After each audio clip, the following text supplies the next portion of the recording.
Hi friends, welcome to SRIAS Academy. Indian Polity, இந்திய ஆட்சியியல். இதில் சிலபஸில் இருக்கிற ஒவ்வொரு டாபிக்குமே அதில் உள்ள முக்கியமான கேள்விகளாக எடுத்து MCQவாக அவங்களுக்கு ஒவ்வொரு வீடியோவாக அப்லோட் பண்ண போகிறோம். அந்த வகையில் இன்றைக்கி பார்க்க போகிற topic making of Indian constitution. இந்திய அரசியலமைப்போட உருவாக்கத்தில் மிக மிக முக்கியமான 50 கேள்விகளை இந்த வீடியோவில் பார்க்கலாம். மறக்காம SRIAS அகாடமி சேனலுக்கு சப்ஸ்கிரைப் பண்ணிக்கங்க. வாங்க வீடியோக்குள்ள போலாம். ஃபர்ஸ்ட் क्वेश्चन, இந்திய அரசியலமைப்பு சட்டம் ஏற்றுக்கொள்ளப்பட்ட நாள். இந்திய அரசியலமைப்பு சட்டம் ஏற்றுக்கொள்ளப்பட்ட நாள் 26 நவம்பர் 1950. 2. தேசிய கீதம் மற்றும் தேசிய பாடல் ஏற்றுக்கொள்ளப்பட்ட நாள். தேசிய கீதம் மற்றும் தேசிய பாடல் ஏற்றுக்கொள்ளப்பட்ட நாள். ஆன்சர் ஜனவரி 24, 1950. 3. இந்திய அரசியல் நிர்ணய சபையின் தற்காலிக தலைவராக நியமிக்கப்பட்டவர் யார்?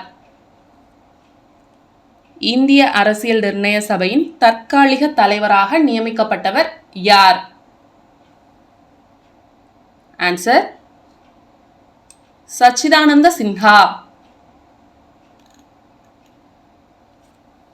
கேள்வி எண் 4, ஜூன் 3 திட்டத்தை அறிமுகப்படுத்தியவர் யார்? ஜூன் 3 திட்டத்தை அறிமுகப்படுத்தியவர் யார்? Answer Mountbatten. கேள்வி எண் 5, இந்திய அரசமைப்பு நிர்ணய சபையில் இருந்த பெண் உறுப்பினர்களின் எண்ணிக்கை. இந்திய அரசமைப்பு நிர்ணய சபையில் இருந்த பெண் உறுப்பினர்களின் எண்ணிக்கை. ஆன்சர் 15. கேள்வி எண் 6, உலகிலேயே எழுதப்பட்ட மற்றும் மிகவும் நீளமான அரசியலமைப்பு எது? உலகிலேயே எழுதப்பட்ட மற்றும் மிகவும் நீளமான அரசியலமைப்பு எது? Answer India. கேள்வி எண் 7, 1946 அமைச்சரவை தூதுக்குழுவின் உறுப்பினர்களாக இந்தியா வந்தவர்கள்.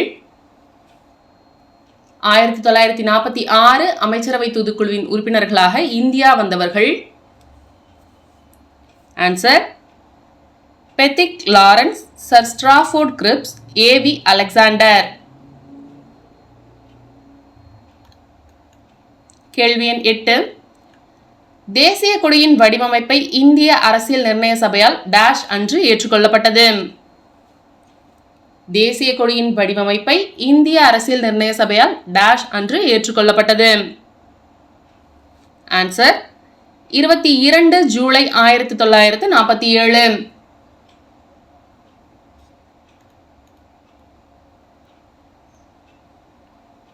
கேள்வி எண் 9, சுதந்திர இந்தியாவிற்கு ஒரு அரசமைப்பு சட்டம் வேண்டும் என முதலில் பரிந்துரைத்தவர்.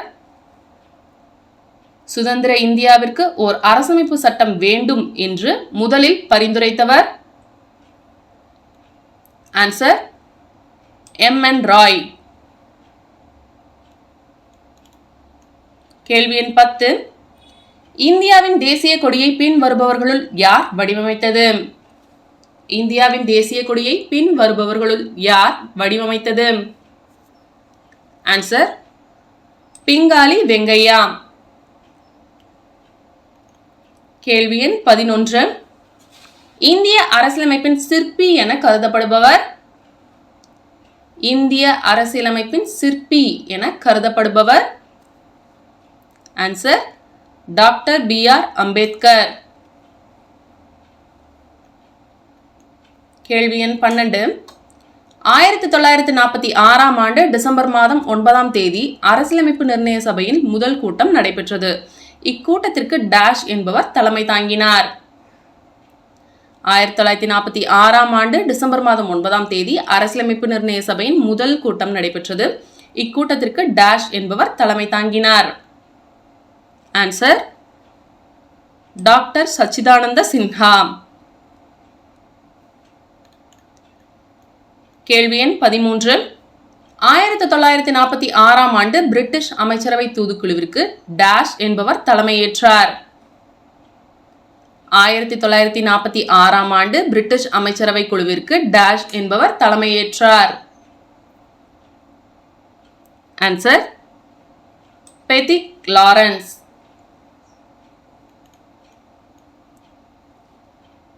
கேள்வி எண் 14. பின்வரும் நிகழ்வுகளை கால வரிசைப்படி ஒழுங்கமைக்கவும். வேவல் திட்டம், மவுண்ட்பேட்டன் திட்டம், அமைச்சரவை தூதுக்குழு திட்டம், சிம்லா மாநாடு. ஆன்சர் வேவல் திட்டம், சிம்லா மாநாடு, அமைச்சரவை தூதுக்குழு திட்டம், மவுண்ட்பேட்டன் திட்டம். கேள்வி எண் 15. டாக்டர் சச்சிதானந்த சின்ஹாவை பற்றிய சரியான கூற்றினை தேர்ந்தெடுக்கவும். 1. அவர் இச்சபையின் மூத்த உறுப்பினராக தற்காலிக தலைவராக தேர்ந்தெடுக்கப்பட்டார். 2. அவர் இச்சபையின் துணைத் தலைவராக தேர்ந்தெடுக்கப்பட்டார். 3. அவர் இச்சபையின் தலைவராக தேர்ந்தெடுக்கப்பட்டார். ஆன்சர் 1 மட்டும். அவர் இச்சபையின் மூத்த உறுப்பினராக தற்காலிக தலைவராக தேர்ந்தெடுக்கப்பட்டார்.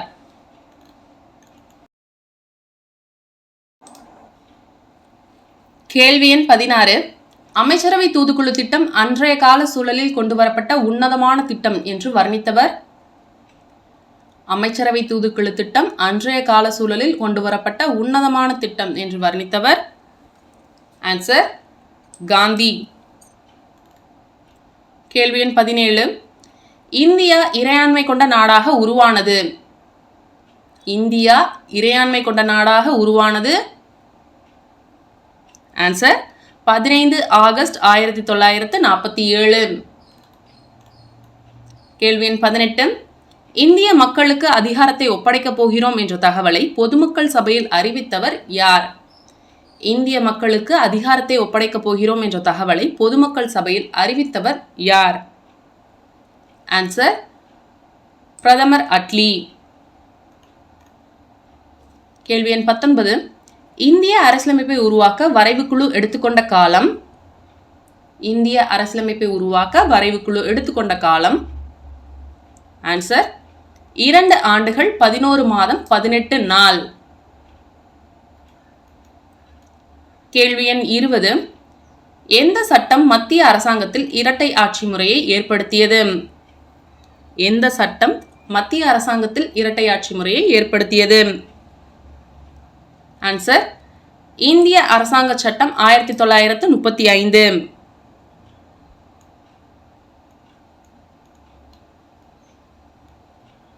கேள்வி எண் 21. அமைச்சரவை தூதுக்குழு பற்றிய பின்வரும் கூற்றுகளில் எது சரியானது? 1. இது மத்திய அரசை பரிந்துரைத்தது. 2. இது இந்திய நீதிமன்றங்களின் அதிகாரங்களை விரிவுபடுத்தியது. 3. இது ICSல் அதிகமான இந்தியர்களுக்கு வழங்குகிறது. ஆன்சர் 1 மட்டும். இது மத்திய அரசை பரிந்துரைத்தது. கேள்வி எண் 22. அரசியலமைப்பு என்ற கொள்கை முதலில் தோன்றிய நாடு. அரசியலமைப்பு என்ற கொள்கை முதலில் தோன்றிய நாடு. Answer America. கேள்வி எண் 23. அரசியல் நிர்ணய சபையின் முதல் கூட்டம் நடைபெற்ற நாள். அரசியல் நிர்ணய சபையின் முதல் கூட்டம் நடைபெற்ற நாள். Answer 1946 December 9.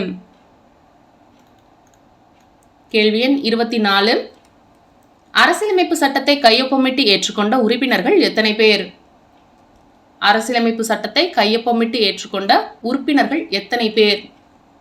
ஆன்சர் 284 பேர். கேள்வி எண் 25. 1930 ஜனவரி 26ஆம் நாள் என்ன தினமாக கொண்டாடப்பட்டது? 1930 ஜனவரி 26ஆம் நாள் என்ன தினமாக கொண்டாடப்பட்டது? ஆன்சர் பூரண சுயராஜ்ய நாள். கேள்வி எண் 26. இந்திய அரசியலமைப்பு சட்டம் எத்தனை நாடுகளின் அரசியலமைப்பு சட்டத்தை அடிப்படையாக கொண்டு உருவாக்கப்பட்டுள்ளது? இந்திய அரசியலமைப்பு சட்டம் எத்தனை நாடுகளின் அரசியலமைப்பு சட்டத்தை அடிப்படையாக கொண்டு உருவாக்கப்பட்டுள்ளது? ஆன்சர் 60 நாடுகள்.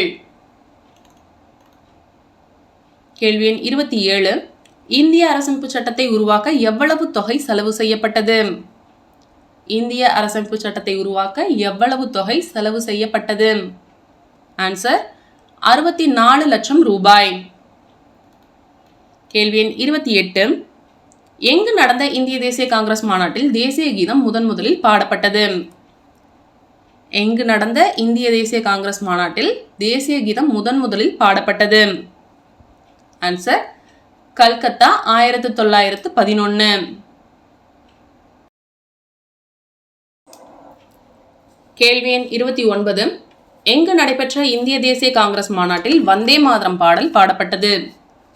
எங்கு நடைபெற்ற இந்திய தேசிய காங்கிரஸ் மாநாட்டில் வந்தே மாதரம் பாடல் பாடப்பட்டது? ஆன்சர் கல்கத்தா 1896.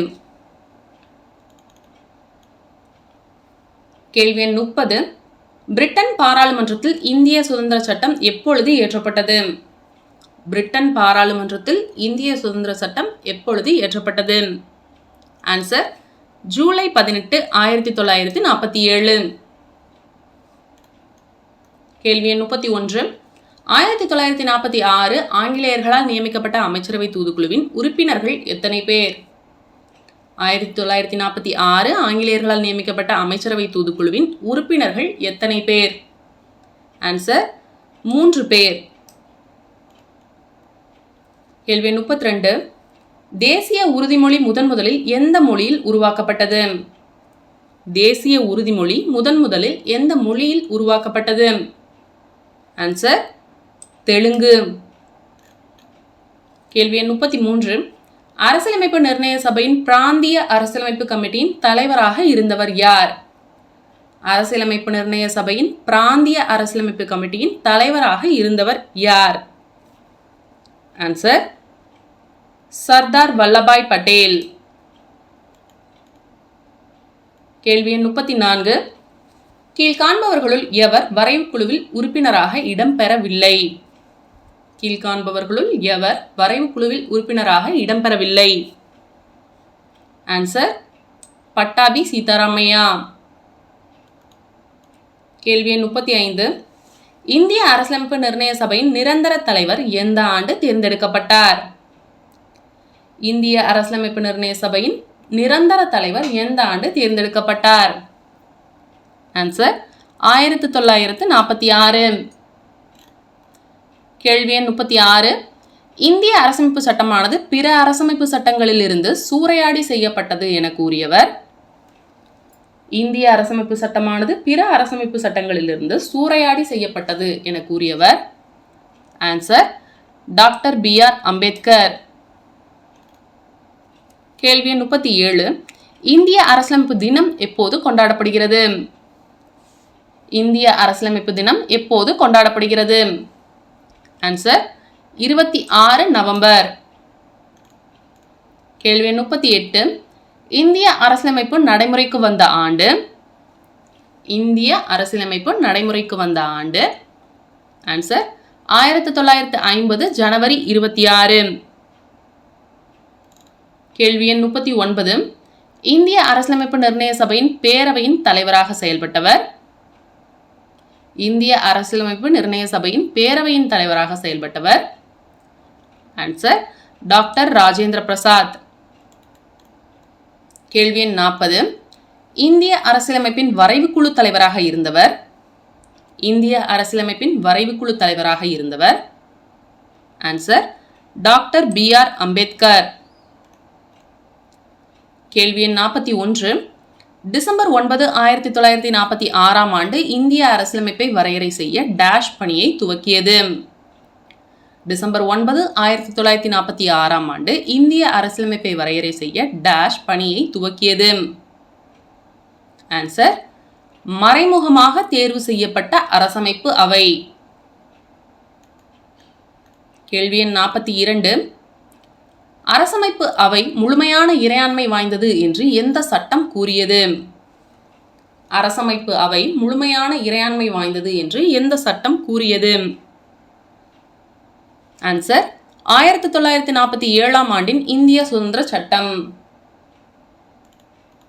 கேள்வி எண் 43. தேசிய கீதம் பாடலின் நேரம் எவ்வளவு? தேசிய கீதம் பாடலின் நேரம் எவ்வளவு?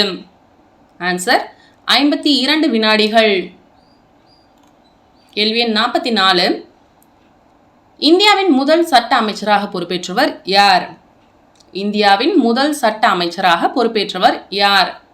Answer doctor B.R. அம்பேத்கர். கேள்வி எண் 45.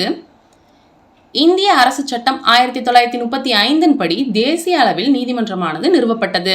அதன் பெயர் யாது? இந்திய அரசு சட்டம் 1935 படி தேசிய அளவில் நீதிமன்றமானது நிறுவப்பட்டது. அதன் பெயர் யாது? ஆன்சர் இந்திய கூட்டாட்சி நீதிமன்றம். கேள்வி எண் 46. இந்திய சட்டமியற்றும் அதிகாரங்களை பகிர்ந்தளிப்பதற்கான பட்டியல் அமைப்பு முறை இந்த சட்டத்திலிருந்து உருவானது. இந்திய சட்டமியற்றும் அதிகாரங்களை பகிர்ந்தளிப்பதற்கான பட்டியலமைப்பு முறை இந்த சட்டத்திலிருந்து உருவானது. ஆன்சர் இந்திய அரசாங்க சட்டம் 1935. கேள்வி எண் 47. இந்தியாவில் முதன்முறையாக தனி வாக்காளர் முறை சட்டம் கொண்டு வரப்பட்ட ஆண்டு? இந்தியாவில் முதன்முறையாக தனி வாக்காளர் முறை சட்டம் கொண்டு வரப்பட்ட ஆண்டு? ஆன்சர் 1909ஆம் ஆண்டு சட்டம். கேள்வி எண் 48. கீழ்காணும் சட்டங்களில் எது அடிமைகளின் பட்டயம் என ஜவஹர்லால் நேருவினால் விவரிக்கப்பட்டது? கீழ்காணும் சட்டங்களில் எது அடிமைகளின் பட்டயம் என ஜவஹர்லால் நேருவினால் விவரிக்கப்பட்டது? ஆன்சர் இந்திய அரசாங்க சட்டம் 1935. கேள்வி எண் 49. நீண்ட காலமாக இங்கிலாந்தில் உள்ள இந்திய செயலருக்கு இந்திய வருவாயிலிருந்து ஊதியம் செலுத்தி வரப்பட்டது. எப்பொழுது அது நிறுத்தப்பட்டது? நீண்ட காலமாக இங்கிலாந்தில் உள்ள இந்திய செயலருக்கு இந்திய வருவாயிலிருந்து ஊதியம் செலுத்தி வரப்பட்டது. எப்பொழுது அது நிறுத்தப்பட்டது? ஆன்சர் 1919. பின்வரும் எந்த குழு மைய அரசு வலிமை குறைவாகவும் மாநில அரசுகள் அதிகாரமான சுதந்திரத்தோடு செயல்படுவதற்கு வித்திட்டது? பின்வரும் எந்த குழு மைய அரசு வலிமை குறைவாகவும் மாநில அரசுகள் அதிகாரமான சுதந்திரத்தோடு செயல்படுவதற்கு வித்திட்டது? ஆன்சர் 1946 கேபினட் பணிக்குழு. இந்திய அரசியலமைப்பு உருவாக்கம். இந்திய ஆட்சியல்ல மேக்கிங் ஆஃப் இந்தியன் கான்ஸ்டிடியூஷன் டாபிக்ல 50 கொஸ்டின்ஸ், மிக மிக முக்கியமான 50 கேள்விகள் பார்த்து முடிச்சிருக்கோம். ஹோப் இந்த வீடியோ உங்களுக்கு யூஸ்ஃபுல்லாக இருந்திருக்கும் அப்படின்னு நினைக்கிறேன். தொடர்ந்து நம்ம சேனலை பாருங்கள், சப்போர்ட் பண்ணுங்கள். மறக்காமல் இந்த வீடியோவை உங்கள் ஃப்ரெண்ட்ஸ்க்கும் ஷேர் பண்ணுங்கள், அவங்களுக்கும் யூஸ்ஃபுல்லாக இருக்கும்.